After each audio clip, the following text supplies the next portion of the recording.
action, and that consequently resulted in creating a government that was supposed to protect not just the majority, but also the people of property. Okay, and the result of that, or the rationale of that, of course, is in the Federalist Papers. Really, if any of the audience is interested in reading what this government is supposed to really do, read the Federalist Papers. And Federalist Paper number 51 says, if men were angels, no government would be necessary. But if we were run by angels, no limitations or checks on them would be necessary. They created a government of both. Right. A government that required a majority of the people and a majority of the states to do any action. And that's where people in today's world don't understand the Electoral College. The purpose of the Electoral College is to give the states the right to vote for the president. Right. To select the president. Right. A role in selecting the president, not just the people. And those people who want to get rid of the Electoral College, okay, and go to majority rule, well, you go to majority rule, I go back to the two wolves and a sheep. We don't want a president. In fact, the Founding Fathers thought that the so-called minority presidents elected by the Electoral College that did not win the popular vote, would actually happen more times than it has. They thought it would happen every third, maybe every third time, or whatever, as much as 30% of the time, maybe more. But it hasn't. Yeah. Okay. And of course, it happened in 2000 and it happened in 2016 in recent memory. But throughout our history, it has not been that frequent. John, we've had 2 cups of coffee together. We talked about podcasts both those times. Talked about doing a podcast for you. I know why you want to do that now. Your grandson's over there going, here we go. Yeah. You're such a wealth of information, and we're going to do that podcast because there's so many things that we can educate people on, including myself. Let's wrap this show up a little bit on a couple more questions I'll have for you. And I'll just tell my listeners now that I will make an announcement when we figure out what show we're going to do with you if they want to dive deeper into history and politics, because it's so fascinating. And I think it's on the tip of everybody's tongue right now with this year's election cycle. What is the next step for you in politics? Are we talking about that yet? Do you have any ideas or thoughts? Well, actually, yes, I do.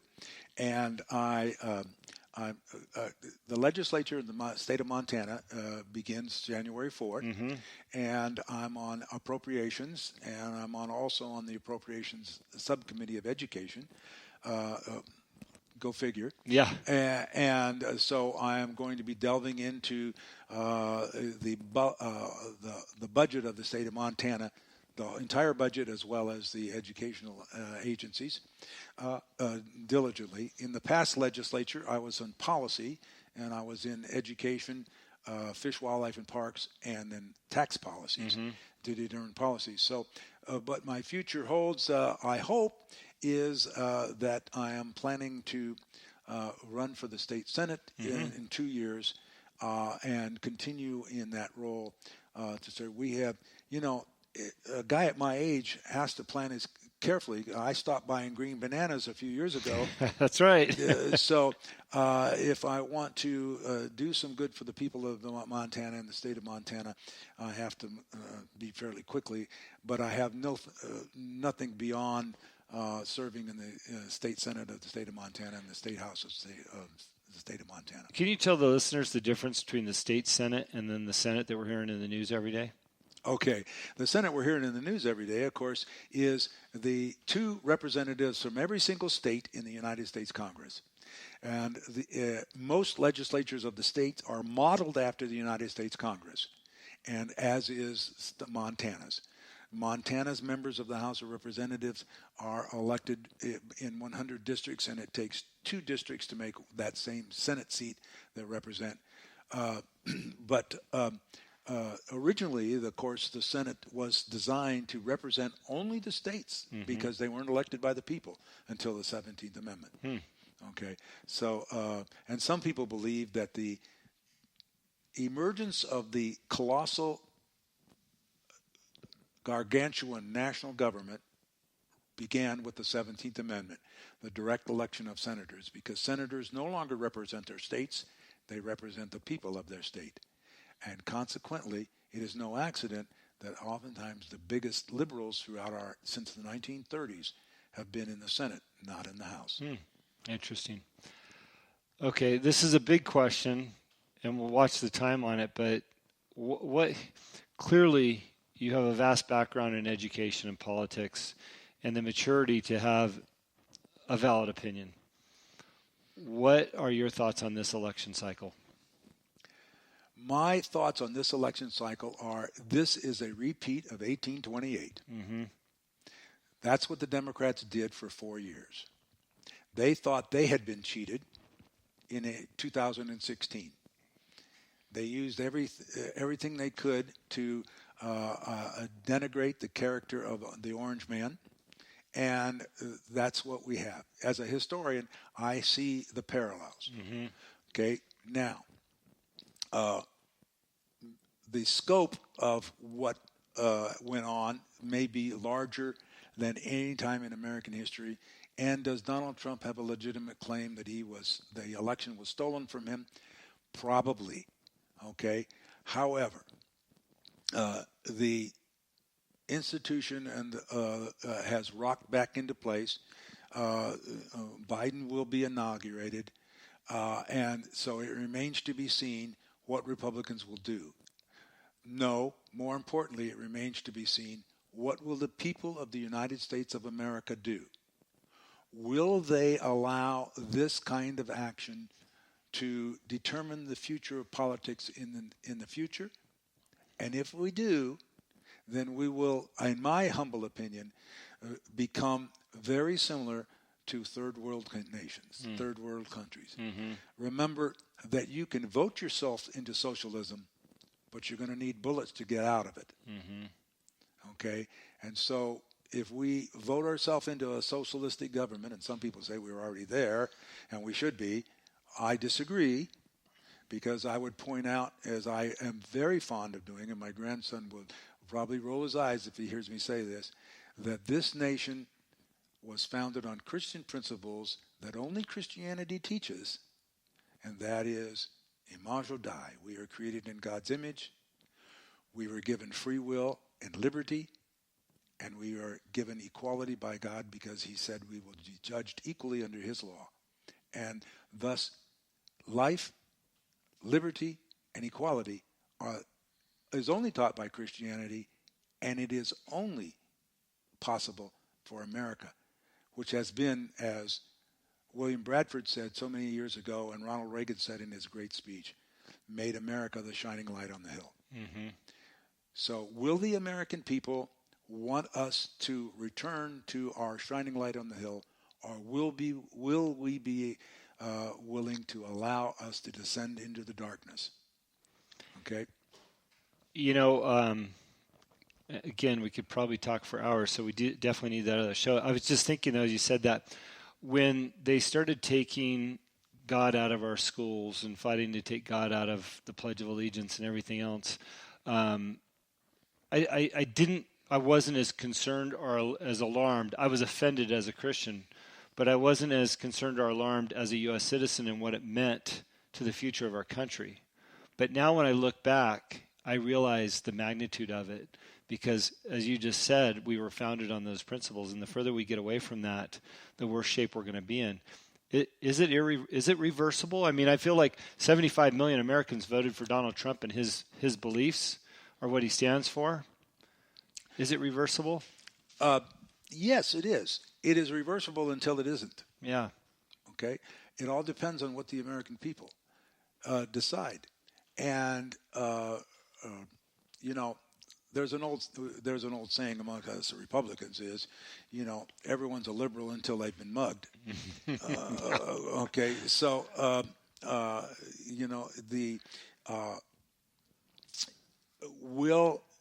unfortunately, sometimes looking at it from a historian's viewpoint, sometimes what happens is that the cycle or the pendulum, if you want to use Karl Marx's term, doesn't begin to swing the other direction in our lifetime or in our generation. Okay, and so is it too late? No, it's not too late if the American people decide that not to do this anymore. But it might be too late for a couple of generations of the Americans. Interesting. All right. Well, I started this show before we hit record, saying we got to leave a little message of hope here. It's Christmas week. I'll do one more show before Christmas where we'll really beat home the happiness. But as a historian and a politician, what is your message of hope for people listening to the show on Christmas week, and what should we go into this holiday thinking about, especially as we head into the new year? Well, as a Christian, I would point out that Christmas is here because it makes possible Easter. Yeah. And Easter is the promise that there was a new covenant. But as far related to America, remember, America has gone through worse times than this. We have gone through the industrialization of America. We went through the issue of slavery. We went through the epic times of the Civil War. We went through Reconstruction. We went through the new industrial age. We went through the robber baron era. We went through World War I. We went through the Great Depression. We went through World War II. We went through the Korean War, which many people conveniently forget. And we went through the unrest and distress of Vietnam. This is nothing new. Every generation has its crisis. If they didn't have it, they'd have to create one. How we as Americans meet that, and do we live up to the promise of those founders that placed it? Remember, Benjamin Franklin said, well, we've created a republic if we can keep it. And I believe, and I wouldn't be in this, I would be off riding my horse and shooting my gun if it wasn't possible for us to keep it. Yeah.